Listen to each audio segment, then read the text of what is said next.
Kalau yang bentuknya itu sangat identik. Assalamualaikum warahmatullahi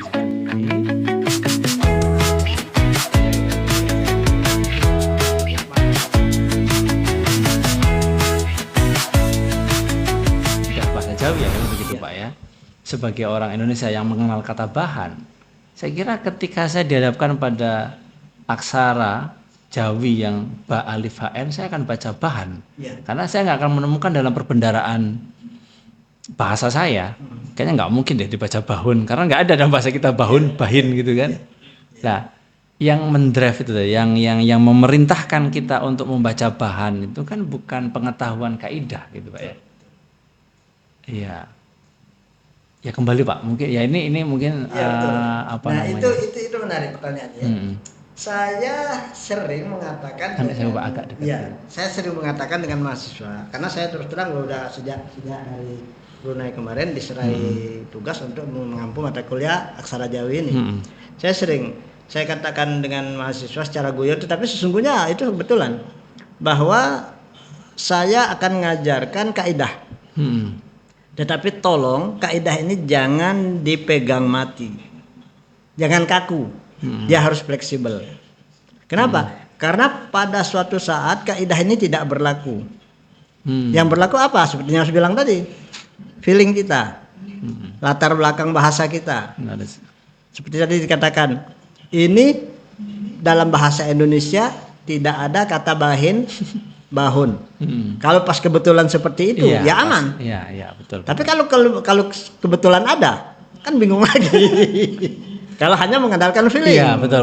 Ya kan? Betul. Ya, karena artinya feeling jangan dijadikan apa alat utama. Iya. Kaidah juga tidak bisa dijadikan alat utama. Tapi paling tidak kaidah itu bisa menuntun. Iya, betul. Menuntunnya begini. Pertama, sangat menuntut saat mau menuliskan.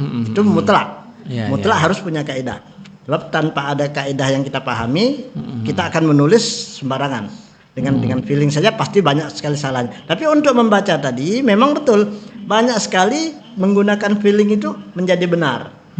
Nah, feeling itu tidak perlu kita gunakan kalau kita memahami kaidahnya. Sebagai contoh tadi, bahan, kata-kata han itu tidak akan dibaca hin. Karena dalam kaidah kalau hin pasti ada ya. Kan begitu. Kalau hun pasti ada waw. Sementara waw tidak ada, ya tidak ada, pasti bukan bahin, bukan bahun, bukan bahun, bukan bahon, dan bukan bahun. Pasti bahan, kan seperti itu. Nah, yang ini oke lah kita bisa pegang. Yang tertutup terbuka. Tapi saya katakan celakanya, dalam prakteknya ini pun tidak bisa kita kita pegangi secara secara kaku. Sebab dalam kenyataannya kata-kata kepada itu kan pada dengan da kan harusnya terbuka semua. Iya, betul. Tetapi dalam kaidah juga itu disebutkan untuk itu masuk pengecualian lah. Tapi banyak pengecualiannya, itu yang jadi soal. Jadi kepada itu nggak pakai vokal, nggak pakai alif. Nggak pakai alif. Fa-nya itu nggak pakai. Pa, kap, pa, dal. Itu begitu. Kalau ditulis kap, pa, alif, dal, alif justru salah. Jadi bagaimana aturan yang terbuka tertutup tadi? Kan dilanggar lagi. Kan begitu. Begitu juga kata-kata saya. Sa-nya ada alif, iya-nya tak boleh ada alif. Ya. Itu yang membuat. Nah, karena apa ya? Karena masalah itu saya berpikir lah ini sepertinya penggunaan huruf saksi ini ya agak membingungkan. Sehingga saya berpikir juga mungkin ini yang membuat orang tidak dikatakan tidak mau atau sulit untuk mempelajari Jawi ini. Karena satu sisi pertama ya, dia mungkin apalagi kita di Indonesia itu kan memang tidak dibudayakan, juga dalam artian tidak terlalu penting seperti itu untuk dipelajari lagi. Tetapi rupanya setelah kita gali-gali lagi, sumber-sumber tulisan Melayu itu hampir rata-rata ditulis dengan aksara Jawi. Sementara mau tidak mau, diakui tidak diakui, kita adalah orang Melayu yang wajib untuk menggali sejarah Melayu itu dari sumber aslinya yang bertulisan Jawi tadi. Sehingga ini saya katakan mutlak kita kuasai supaya kita tidak hanya menerima hasil-hasil yang kebanyakan diambil oleh orang-orang barat. Kita tidak tahu apakah ada distorsi sejarah dan sebagainya, karena memang mereka yang menggali, mereka yang ya, artinya maksudnya kalau itu. kita menggali sendiri, ya misalnya mengkaji sejarah kita, sejarah kita Melayu dengan menggunakan atau mendasarkan pada sumber-sumber non Melayu, ya kan, ya artinya entah itu bahasa Inggris, entah itu Portugis dan seterusnya, Portugal Portugis dan seterusnya. Ya bisa jadi ada tadi itu bukan dari kita. Iya, bukan dari kita. Itu ya gitu. Sehingga makanya ini menurut saya kewajiban. Oleh karena itu, saya berpikir terus selama ini melihat bahwa ini harus ada jalan keluar. Nah, jalan keluarnya sehingga saya pikir saya harus membimbing mahasiswa itu supaya lebih mudah mengenal minimal huruf-hurufnya dulu. Pengenalan huruf-huruf. Nah, pengenalan huruf-huruf ini itu bagi saya akan lebih mudah kita kenalkan dengan langsung membaca, memberikan bacaan. Jadi sumbernya, maksudnya sumber bahan bacaannya itu? Ya, artinya begini. Misalnya kita mau bahasa Jawi tadi. Kalau kita suruh mereka langsung membaca Jawi yang menggunakan tanda-tanda huruf jati, bukan huruf jati, tanda huruf-huruf saksi tadi. Itu kan vokal pakai wawu alif ya tadi. Kita yang sudah belajar saja kan masih sempat dibingung dibuatnya kan. Harus menggunakan feeling. Apalagi tidak belajar. Sehingga ini sangat-sangat tidak agak menyulitkan juga untuk langsung kita suruh baca itu, misalnya baca naskah, karena bahannya itu hanya naskah. Nah, sehingga saya berpikir bagaimana kalau huruf ini kita gunakan baris saja, kita berikan tanda, kita berikan bunyi, tanda bunyi. Menurut saya itu akan lebih membantu untuk membaca. Sehingga dari membaca itu kan dia akan kenal huruf dan seterusnya. Kenapa saya agak kembali ke sana, karena memang itu tadi kita punya latar sejarahnya. Tidak terlalu salah juga kalau Jawi itu kita kembalikan dengan huruf kan? Ya, dengan diakritik tadi ya, vokalnya ya. Saya berkaca kepada huruf Al-Qur'an.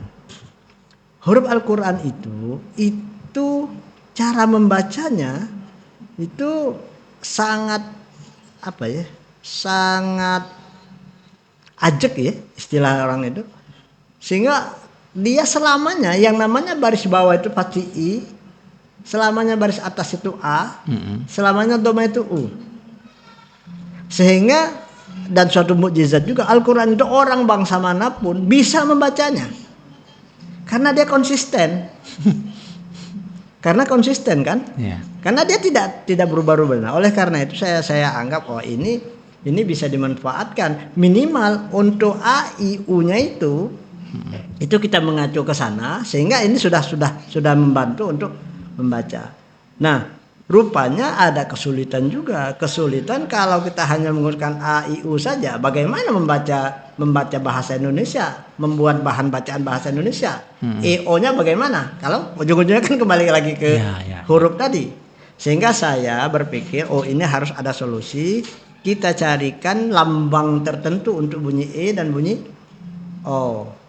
Nah, karena bunyi A, I, U sudah ada, sementara E dengan O tidak ada, maka saya ambil, bukan buat sebetulnya, saya ambil tanda yang sudah ada dari huruf-huruf Arab.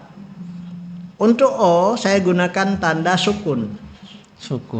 Kenapa? Ada filosofi juga seperti yang mereka gunakan waw dengan ya tadi, ya nun tadi. Filosofinya apa? Karena O itu, ya sukun, itu identik dengan O, hanya bentuknya kecil. Contoh kata Pak. Contoh kata misalnya otot. Ya, otot lah, oke. Otot. Kita gunakan alif sebagai wadahnya. Di atas alif itu kalau kita beri tanda A, fathah A. I. Kasro I. Doma U. Sukun O. Jadi artinya setiap konsonan gitu. Maksudnya setiap bunyi ada lambang. Iya, kalau dulu kan vokal tidak selalu hadir. Iya. Betul kan? Iya. Nah, kalau yang dikreasikan oleh Pak Masyur ini vokal selalu hadir. Konsisten. Vokal selalu hadir. Iya, selalu hadir. Selalu Dia datang. tidak, iya. Entah Dia dalam tidak mesti bentuk seperti harus. entah dalam bentuk A, entah dalam bentuk U, entah dalam bentuk O, Iya. ataupun dalam bentuk E. Iya, dan dia punya masing-masing, tidak Iya. tumpang tindih lagi. Iya. Itu O, ya. Nah, kemudian kita juga harus bunyi E. Karena kalau satu bunyi tidak bisa dibunyikan, maka tidak akan bisa dirangkai menjadi kata dan kalimat kan gitu. Iya. Nah, sehingga itu filosofinya. Jadi saya ambilkan bentuk O itu dengan sukun, karena itu tadi dia sangat identik dengan bunyi O. Bunyi E tadi saya melihat itu bunyi yang identik juga dengan E itu adalah tanda tasdid. Hanya bedanya kalau E itu dia vertikal bentuknya berdiri. Iya. Kalau tasdid dia horizontal. Iya. Jadi Kalau dimiringkan. Iya, horizontal betul. Tapi kalau lihat bentuknya itu sangat identik dengan E. Iya. Itu filosofinya. Sehingga itu saya ambil. Jadi setelah itu dapat, saya berpikir ini sudah aman ini. Sudah ada 5 vokal, sehingga untuk menghindari yang ketidakkonsistenan tadi. Iya, betul. Makanya saya kreasikan setelah saya baca seperti tadi. Otot, alif, nah dengan catatan bahwa setiap kalau otot kan pakai itu, O ya, totnya. Iya. To-nya pakai to berarti atau tidak. ta. Ta-nya tetap T. Dia hurufnya tetap huruf yang asli, huruf aksara Jawi yang sudah ada itu tetap digunakan. Berarti secara konsonan berarti cuma ada alif ta. Alif ta. Betul. Nah, jadi vokalnya di atasnya masing-masing gitu Pak. Vokalnya di atas masing-masing. Hurufnya konsisten 5. Otot itu kan 4. Ya, 4 fonem. Tapi di situ ada 5. Kenapa 5? Karena alif, o, sukun, ta, sukun, ta lagi ada 5. Harusnya otot kan 4 huruf. Kenapa begitu? Karena yang o pertama itu harus ada tempat. Betul. Kalau tidak ada tempat, letaknya di mana dia? Dan tempat yang paling netral adalah huruf alif. Iya. Sebab kalau dia ditempatkan dengan huruf lain, maka dia akan berbunyi mengikuti huruf itu. Iya. Jadi ada beberapa kata, kalau memang dia huruf hidupnya itu di awal, itu pasti hitungannya lebih. Tapi kalau dia di tengah, maka dia tetap. Misalnya cabe, C. Sekali lagi huruf konsonannya tetap kita gunakan Jawi. C pakai apa berarti Pak? C pakainya? C jim titik 3. Jim titik 3. Itu filosofinya juga. Dari tak dengan jim. Tak dengan jim. T dengan J.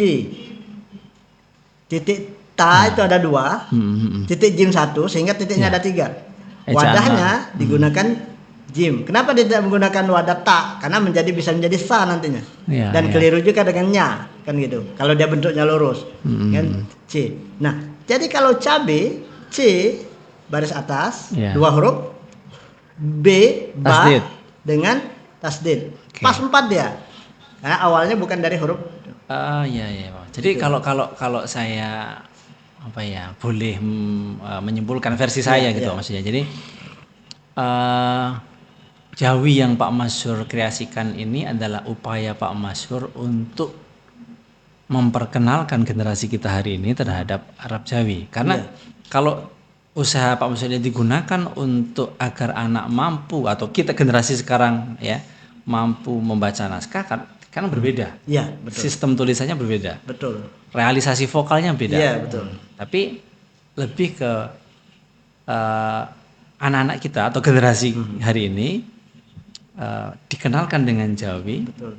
Melalui versi yang baru. Ya. Nah, itu saya harapannya untuk mempermudah sesungguhnya. Betul. Mempermudah saja. Tidak akan merubah. Tapi kan tadi Mas bilang tadi kalau untuk naskah ini tidak digunakan. Betul. Dia harus kembali ke asal. Nah, untuk kembali yang asal yang saya temukan beberapa kesulitan tadi, untuk meminimalisir kesulitan itu, kita berikan alternatif lain. Nah, nanti setelah dia sudah paham dengan huruf-hurufnya, kita kembalikan lagi. Kalau untuk naskah ya tetap. Tapi sekali lagi saya katakan dia untuk mempermudah mereka untuk membaca.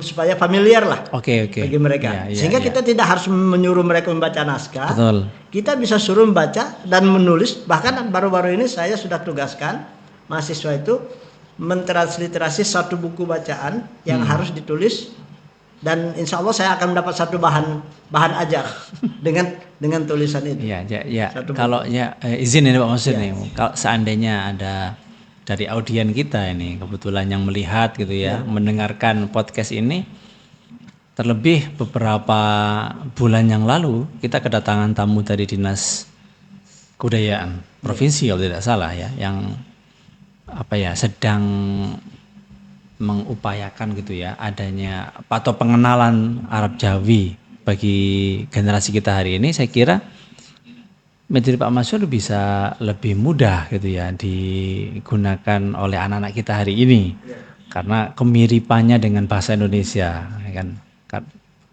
terhadap vokal saja itu kan sudah agak mirip gitu. Semua vokal sudah terrealisasi lambangnya gitu kan. Jadi mungkin bapak ibu yang berada di Dinas Kebudayaan ataupun ya yang memiliki kepentingan terhadap hal ini bisa menghubungi Fakultas Adab dengan Pak Mansur gitu ya. Dan kan saya kira tulisan Jawi ini Pak, ini kan yang menyatukan dunia Melayu. Kalau kita bicara dunia Melayu Pak Mansur ya, sekarang kan kalau geografi sekarang ada negara Indonesia, ada Malaysia, sudah dunia Melayu kan tidak dibatasi oleh wilayah negara seperti ini ya, hari ini gitu ya. Sehingga mungkin dengan adanya Sastra Jawi ini kan juga menjadi alat perekat kita dengan komunitas lain atau bangsa lain yang ya istilahnya teman-teman kita di negara lain yang bagian dari dunia Melayu ini kan gitu Pak Mansur. Daripada kita menggunakan Latin gitu kan pembandingnya gitu, bahwa kita punya satu alat yang sama untuk berkorespondensi gitu ya. Kalau tinggal bahasanya mau dipilih mau bahasa apa sih Pak Mansur? Apakah bahasa kan Melayu Indonesia, Melayu Malaysia dengan Malaysia. Tapi secara maksudnya kalau bahasanya kita nggak tahu apa pakai bahasa Inggris bisa nggak Pak kira-kira Pak Mansur? Latin kita ini, Jawi kita ini, aksara Jawi kita ini digunakan untuk menulis bahasa Inggris. Baik, menarik ya sebetulnya yang dikemukakan Mas Baki. Memang Melayu ini kalau kita menilik sejarah itu kan tadinya satu. Seluruh wilayah yang sekarang disebut dengan ASEAN itu adalah wilayah Melayu. I see. Dan Melayu itu pernah jaya kira-kira seperti itu pada masanya. Pada masa kejayaan Melayu itu tulisan yang memegang peranan penting itu tulisan Jawi, aksara Jawi ini. Aksara Jawi ini artinya tulisan Arab yang berbahasa Melayu. Itu yang disebut dengan Jawi. Bahkan saya dapat informasi orang non-Muslim yang menyebarkan agama Kristen di wilayah Melayu saat itu harus dipaksa menulis Injil dengan tulisan Arab Melayu itu. Bisa dibayangkan.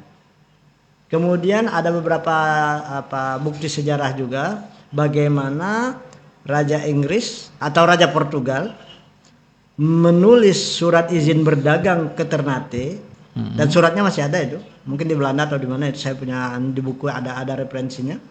Itu dalam tulisan Jawi.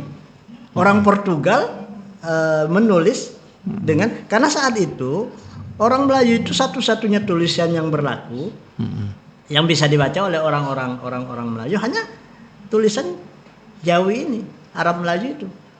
Dia baru hilang Melayu itu setelah masuk penjajah. Pada sekitar abad 20, abad 19 masuk kolonialisasi masuk. Nah, itu mulai mereka mengenalkan tulisan mereka, tulisan Latin. Dan puncaknya tulisan Jawa ini mulai terpinggirkan saat ada Kongres Bahasa di Singapura tahun 50. Itu yang menetapkan betul bahwa penulisan di dunia Melayu tidak lagi menggunakan Jawi, tapi menggunakan kembali ke Latin. Sejak itu Jawi sudah tidak pernah dipakai lagi. Untungnya di Malaysia dan di Brunei saya dapat informasi bahwa itu masih masuk dalam bukan muatan lokal, mereka ajarkan. Sekalipun itu penggunaannya tidak terlalu masif seperti dulu, tetapi mereka masih memelihara itu. Bagaimana mereka memelihara? Tulisan nama-nama jalan, nama-nama bangunan, mereka tetap menggunakan itu. Sehingga dan anak-anak juga di sekolah masih diajarkan. Hanya di kita saja tidak pernah diajarkan lagi. Kalau itu kalau ngomongin tadi pembelajaran di tingkat anak, Mas, ada nggak sih di Palembang ini aksara lokal, entah kan aksara lokal nggak cuma Jawi Pak ya? Iya. Ada apa? Ada kagangan. Ya, ada aksara. Itu diajarkan nggak di sekolah kita, Mas? Di Palembang ini. Sementara seingat saya belum ada. Belum ada. Kalau di Jawa Pak ya, Iya. Hono Coroko itu masih diajarkan. Iya. Terus anak-anak yang mengikuti madrasah diniyah di sekolah sore gitu, mereka berganti aksara menjadi pegon. Pegon, iya. Nah, jadi transmisinya itu masih terjadi, meskipun kalau Hono Coroko kan sudah baku Pak ya, mesti sudah ada kaidahnya. Tapi kalau pegon, setahu saya juga kreatif ya, maksudnya tidak satu, tapi maksudnya tingkat kemampuan ya ada lah gitu Pak. Ya maksudnya ya karena itu diajarkan gitu Pak ya, karena itu diajarkan gitu. Ya itu juga mungkin bisa menjadi masukan gitu kan bagi stakeholder atau pembuat kepentingan yang menginginkan adanya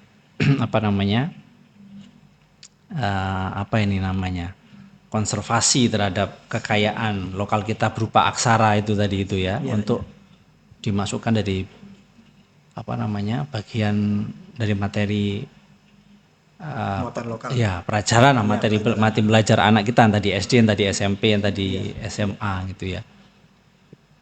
Mungkin begitu Pak, karena kalau informasinya yang berkaitan dengan bahasa Palembang Lamo kalau tidak salah itu Pak ya, yang kita pernah diskusikan, yang menurut Pak Masdur itu adalah bahasa ningrat ya, bukan? Itu kan sudah diajarkan, sudah ada materi ajarnya di tingkat sekolah SD negeri yang sudah diberikan itu kan. Nah untuk aksara ini kan sepertinya belum Pak Masdur ya. Belum. Nah itu bedanya kita istilahnya. Itu bahasa, dia belajar bahasa seperti yang sekarang sedang digalakkan bahasa Palembang Lamo. Itu tulisannya itu kan menggunakan tulisan Latin. Iya betul. Pembelajarannya akan lebih mudah, ya kan? Karena memang istilahnya ya tidak perlu karena belajar bahasa saja. Artinya tidak perlu hanya fokusnya menafsirkan lambang. Tidak perlu menafsirkan lambang. Dia hanya fokusnya menghafalkan kosakata. Iya. Sehingga kosakatanya banyak, dia sudah bisa. Nah ini tadi ada pertanyaan Mas Paki, bisa enggak ini digunakan untuk bahasa lain?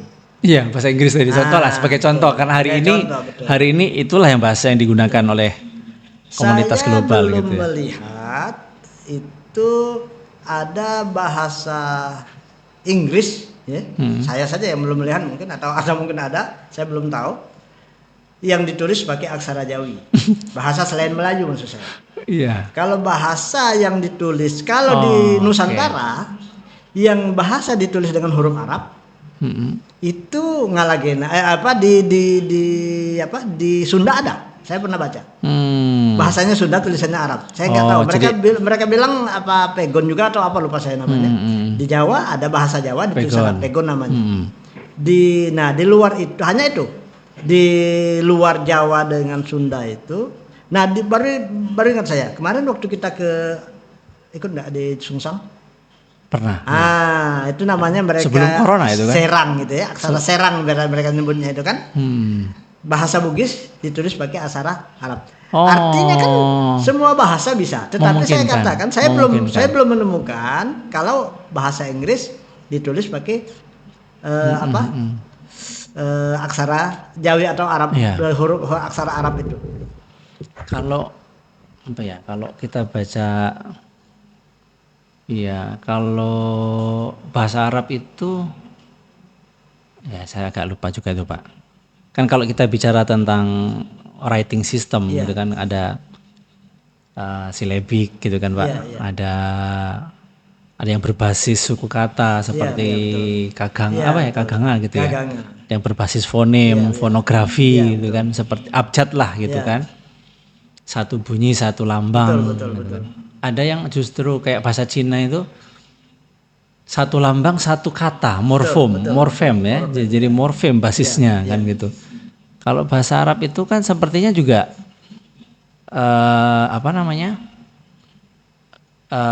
abjad atau istilahnya alfabetis. Fonografis kan dia. Dia tuh ada memang aksara itu ada dua macam. Ada yang alfabetis, ada yang silabis. Kalau silabis dia kan tidak mesti satu huruf mewakili satu bunyi. Kalau alfabetis satu huruf satu bunyi. Betul. Tapi kalau huruf aksara Cina misalnya kan dia pakai semacam suku kata lah seperti itu. Itu namanya silabis. Kata itu Pak. Ya, kata, satu aksara satu kata.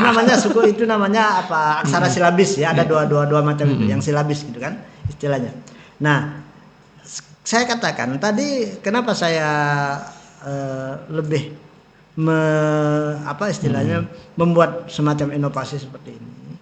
Berharap betul huruf ini bisa digunakan untuk menulis apa saja. Contoh Jawi yang selama ini Iya Pak, selama itu bahasanya bahasa yang fonemis tadi itu ya. Iya. Saya kira bisa itu Pak. Iya, yang alfabetis. Bisa. Iya. Dia kembali lagi saya kecuali kayak aksara Cina itu mewakili kata ya tadi ya. Iya. Makanya saya katakan ini yang alfabetis bisa menggunakan ini, ya kan? Tetapi sebagai contoh saja untuk menulis bahasa Inggris misalnya, saya tidak menemukan untuk konsonan X dalam tulisan Jawi sampai hari ini. Bagaimana konsonan X? Lambangnya itu tetap menggunakan dua huruf, kaf dengan sin. Itu. Nah, untuk itu saya coba juga membuat konsonan X dengan satu lambang tertentu. Dan itu sudah saya hakikan juga. Apa itu Pak lambangnya? Bentuknya adalah kaf. Tetap kaf. Tetapi untuk S-nya saya ambilkan dari titik shin atau sa. 3. Kaf dengan titik 3. Letaknya? Di atas. Di atas titik.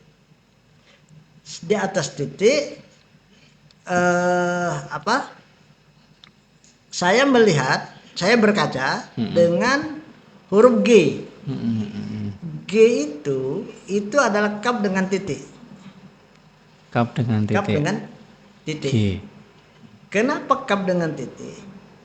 Kaf itu wadahnya yang paling mendekati dengan huruf G. K dengan G itu kan yang paling mendekati. Popular ya. Oke. Kemudian titik itu diambil dari mana? Titik itu diambil dari titik jim. Ja. Kenapa? Dalam lidah orang Arab G itu mereka bacanya J. Itu bacanya G. Kalau Jamal tuh Gamal. Jadi titik J itu mewakili titik jim itu. J itu untuk titik G. Artinya gini Pak ya. Semua aksara Latin, maksudnya huruf-huruf Anggola, abjad Latin itu sudah terwakili semua dalam Jawinya Pak Masur.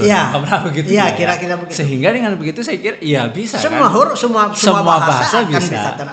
Selama dia menggunakan Latin kan gitu kan. Tulisan Latin. Kembali lagi yang X tadi, apa yang saya buat kaf dengan titik 3. Tadinya saya ingin mengambil kepalanya ya. Giginya sin itu. Giginya. Tetapi sudah dipakai untuk tasdid tadi. Dia akan keliru dengan E nantinya. Maka saya ambil titiknya. Jadi K-nya itu mewakili kaf, kaf-nya itu mewakili K maksud saya. Yang titik 3 tadi mewakili shin atau sa. Maksudnya apa Mas? Abis ini kita ke Dinas Kebudayaan aja Pak Masur. Gimana? Abis ini kita ke Dinas Kebudayaan. Kita tawar. Boleh. Kita tawarkan metode ini kan gitu. Sehingga ini mau nulis Inggris pun bisa. Iya betul itu. Tapi coba kalau kita bayangkan kalau yang tadi. Iya. kita bahasa Indonesia saja yang belum terlalu banyak itu kan sudah tumpang tindih begitu dibuatnya kan. Karena itu tadi dia huruf vokalnya itu yang harusnya 5 dibuat 3 saja. Bahkan satu huruf yang harusnya mewakili 1 menjadi mewakili 3 bunyi. Itu kan. Nah, belum lagi yang kaidah tadi. Contohnya kata dan itu kan tertutup. Tapi dalam penulisannya ada 3. Dal, alif, nun. Dia kembali lagi. Ya mana yang benar kira-kira gitu kan. Ujung-ujungnya kan yang namanya kaidah itu kan, kalau kaidah tidak bisa dipedomani secara baku, ya buat apa kaidah kan gitu ujung-ujungnya. Ya kan kalau kita menggunakan feeling lagi. Ya Pak Masyur. Sepertinya masih banyak sebenarnya yang mau kita diskusikan. Tapi Pak Pastor enggak, kita sudah berapa menit Pak Masyur? Ya. 60 menit kita sudah bicara. Kita sudah 60 menit. Tapi sepertinya masih banyak sebenarnya yang ingin ya saya pribadi tanyakan gitu kan. Tapi ya karena keterbatasan waktu mungkin kita ini belum. Iya, kayaknya ini ya apalagi kalau Pak Masyur beda lagi tadi itu kan baru satu bagaimana mendekatkan Jawi lah itu. Itu kan baru bagaimana mendekatkan membudayakan Jawi pada generasi kita hari ini dengan pendekatan Jawi yang baru Bang. Supaya mereka mau membaca itu dengan tidak mesti membaca naskah. Iya. Saya sudah siapkan. Ini ada contoh. Ya, dia kreativitas itu perlu Pak Masyur memang. Nah, saya mohon maaf ini siapa yang ini? Ya, si Dimas. Ini Dimas tidak pernah saya bacakan ini. Tapi ini Jawi yang saya ini. Coba bacain. Ini tulisan ini. Bisa baca apa tidak gitu maksudnya? Bisa enggak bacanya? Saya belum pernah mengajarkan dia tentang ini. Ini bahasa Indonesia, tapi tulisannya Arab. Bisa enggak bacanya? Itu. Terus? Jangan Dimas Pak. Betul. Kalau Dimas kan punya ini. Coba yang Andri aja, Andri. Kalau Dimas kan punya bahasa Arab tuh. Saja yang mau saya baca. Coba Andri. Baca Andri. Ini ya. Kemudian kalau enggak usah dijelaskan coba Mas. Yang lainnya silakan. Perahu layar itu perahu layar berlayar di laut. Terus pada zaman dahulu. Terus. Iya, terus.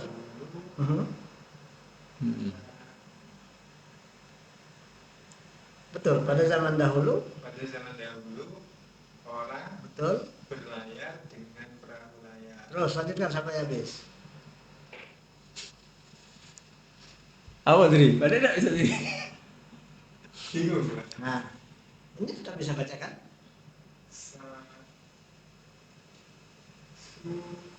Ini Wi kan? Ya.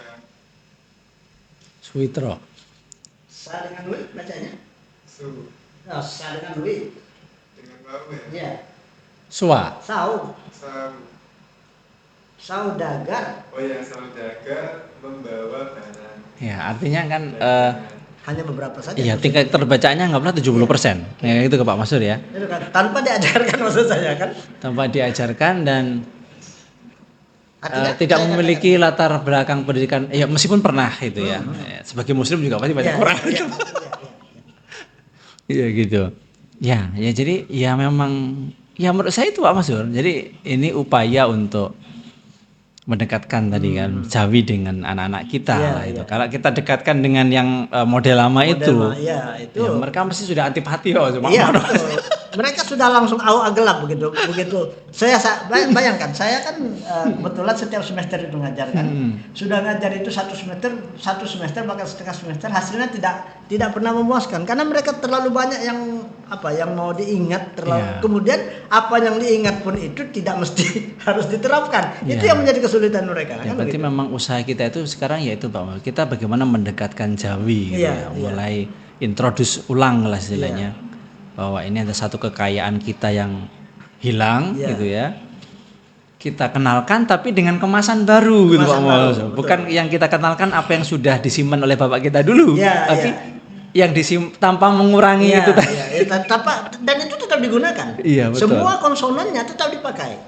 Hanya kita merubah yang tadi menimbulkan kesulitan. Iya, betul. Misalnya betul. tumpang tindih, penggunaan beberapa kata yang tidak konsisten. Dengan ini kita jadikan konsisten. Oke. Dan konsistensi itu mempermudah sesungguhnya kalau kita belajar bahasa kan gitu. Iya. Kenapa bahasa misalnya bahasa Inggris katanya ada sebagian kesulitan karena itu ada juga bagian yang tidak konsisten kan, misalnya harusnya O dibaca A gitu kan. Asik. Tapi kalau bahasa Indonesia banyak sekali orang yang bisa bahasa Indonesia karena bahasa Indonesia itu lebih mudah. Ya kan bunyinya konsisten. Kalau O ya O gitu kan, kalau A ya A gitu kan. Iya, betul. Ya itu sebetulnya yang latar Jadi belakang ini saya adalah upaya mendekatkan Jawi Ya. atau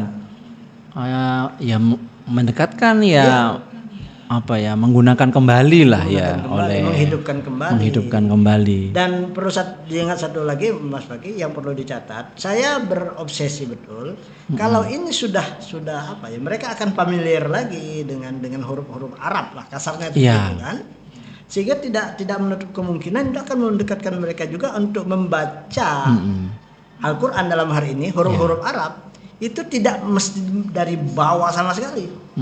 Minimal huruf dia sudah kenal. Iya. Ya kan? Kita tinggal lambang-lambang itu mereka sudah tahu. Ya mungkin ada beberapa huruf Arab yang memang tidak terakomodir di sini. Itu anggaplah 10 huruf yang belum ada di dalam apa yang kita tulis ini. Kita tinggal mengenalkan 10 huruf itu saja lagi. Tugas itu artinya sudah akan memperpendek masa pembelajaran. Itu satu. Kemudian untuk bunyi mereka sudah kita kenalkan dengan 3 bunyi A, I, U, E, U yang sudah mereka yang di dalam sementara di dalam ini kan kita menggunakan 5 bunyi, yang 2-nya kita singkirkan saja. Bukan berarti kita singkirkan, tetapi kita kembalikan ke posisinya.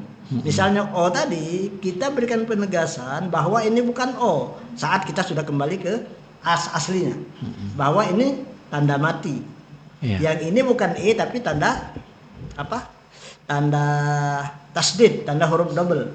Artinya kalau 10 huruf yang non Jawi, yang Arab asli itu ada 10 huruf, ditambah dengan 2 tadi yang harus kita jelaskan, hanya ada 12. Kalau kita ambil 1 minggu saja masa untuk mengatasi yang 1 huruf tadi, ada 10 huruf yang belum kita kenalkan. 1 minggu kita kenalkan 1 huruf. 10 minggu. 1 tanda yang tadi yang memang sudah ada itu kita kembalikan ke asalnya. Sukun kita kembalikan ke sukun. Tasdid kita kembalikan ke tasdid. 2 minggu lagi. Artinya 12 minggu tuntas. Karena sisanya mereka sudah bisa. Sudah familiar kan begitu. Jadi mungkin untuk podcast ini kita baru bisa ngomongin ini Pak. Jadi bagaimana Jawi Pak Masyur sebagai upaya untuk mendekatkan kembali Jawi ke Gen Z lah. Gen Z benar ya? Kalian itu bagian dari Gen Z. Kalau yang SMA itu gen apa itu? Gen Alpha. Jadi bagian membumikan kembali Arab Jawi ke Gen Alpha gitu ya. Jadi oke, mungkin ini chapter yang pertama Pak atau episode yang pertama karena ini sudah lebih dari 60 menit. Jadi mungkin kalau bisa disimpulkan, jadi kembali lagi berkali-kali tadi saya sampaikan bahwa Jawinya Pak Masyur ini adalah bagian dari ijtihad atau usaha Pak Masyur untuk mendekatkan Arab Jawi kepada generasi Alpha maupun generasi Gen Z, karena berangkat dari tadi problem-problem Jawi yang sebelum Pak Masyur atau Jawi lama itu gitu ya, yang demikian dinamikanya tadi ya. Itu Jawi konvensional. Jawi konvensional, ya gitu. Karena ini saya sebut sebagai Jawi Nusantara. Oke. Dengan harapan bisa berlaku. Oke. Ya. Jadi demikian para teman-teman podcast Fahum. Di antara teman-teman Fahum yang memiliki keinginan untuk mempelajari metode Jawi ini atau mempelajari Jawi versinya Pak Masyur ini, bisa mendatangi Fakultas Adaban Humaniora. Kita akan belajar bersama dengan Pak Masyur. Demikian podcast Fahum Wen Rafah, media diseminasi hasil penelitian dan hasil pengabdian kepada masyarakat Sivitas Fakultas Adaban Humaniora sesi ini. Terima kasih atas perhatiannya. Sampai jumpa di episode berikutnya. Assalamualaikum warahmatullahi wabarakatuh.